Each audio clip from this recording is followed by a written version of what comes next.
Cuaca panas dan kering sekarang jadi makanan sehari-hari buat kita yang tinggal di Indonesia. Matahari yang bisa terang banget kalau siang, angin yang ikutan panas, belum ada tanda-tanda hujan, sampai bencana kekeringan saat ini banyak muncul jadi headline berita di TV-TV sampai media online. Kalau menurut BMKG, suhu udara saat ini terasa lebih panas karena peralihan musim dari kemarau menuju musim hujan. Dimana kalau berdasarkan siklus angin muson, harusnya Oktober ini Indonesia udah masuk ke musim hujan. Tentunya ini jadi kabar baik ya buat teman-teman yang udah gerah banget ngadepin musim kemarau di Indonesia. Apalagi kalau udah bolak-balik ngeluhin panas. Tapi lagi-lagi nih, kita harus banget bersyukur tinggal di Indonesia. Karena ternyata ada loh satu daerah di Alaska yang harus lewatin 67 hari full tanpa matahari, atau istilah kerennya Polar Night. Daerah tersebut adalah kota Utqiagvik atau Barrow yang letaknya di wilayah paling utara Alaska dan juga masuk dalam lingkaran Arktik.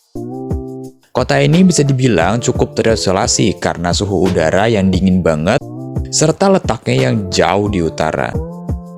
Karena dekat kutub, otomatis kota ini bakal akrab sama tanah bersalju sepanjang tahun. Sehingga masyarakatnya lebih banyak berburu hewan kutub buat dijadiin bahan makanan. Atau kalau memungkinkan, pergi ke daerah lain untuk cari sumber pangan yang ada. Sesuai penjelasan sebelumnya, kota ini tiap tahunnya bakal bertemu fase Polar Night selama 2 bulan. Lebih tepatnya pada saat musim dingin akhir tahun. Biasanya nih, fase tersebut akan terjadi mulai November dan terus kayak gitu sampai Januari. Ditambah lagi suhu ekstrim ala kutub yang harus dihadapin. Kebayangkan ya 2 bulan gelap di sana kayak apa? Nah, menurut Kompas, fenomena ini disebabkan karena kemiringan poros bumi yang membuat belahan bumi bagian utara tidak mendapat cahaya matahari. Namun salah satu ahli meteorologi menyebutkan bahwa bukan berarti baru ngedapat sinar matahari sedikit pun selama 2 bulan itu. Kota ini sebenarnya tetap dapat sinar matahari. Tapi ya cuma sekedar sinar matahari pas sebelum matahari terbit atau habis matahari terbenam. Dan sebanyak itu aja yang mereka dapat selama 60 hari. Untungnya, masyarakat Barrow udah gak kaget sama fenomena ini. Biasanya sebelum Polar Night akan ada pengumuman dulu dari pemerintah setempat kalau mereka bentar lagi bakal masuk fase tersebut supaya warganya bisa nyiapin diri.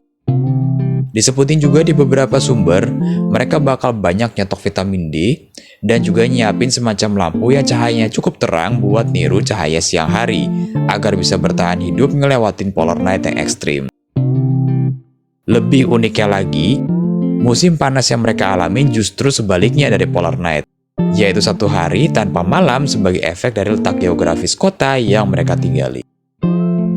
Oke, itu dia sekilas tentang kota Barrow, kota yang gak dapet sinar matahari selama 2 bulan full di ujung utara Alaska. Semoga teman-teman bisa belajar banyak dan bisa tahu tentang kota ini. Jangan lupa like dan subscribe untuk terus mendukung channel ini dan kita ketemu lagi di video selanjutnya.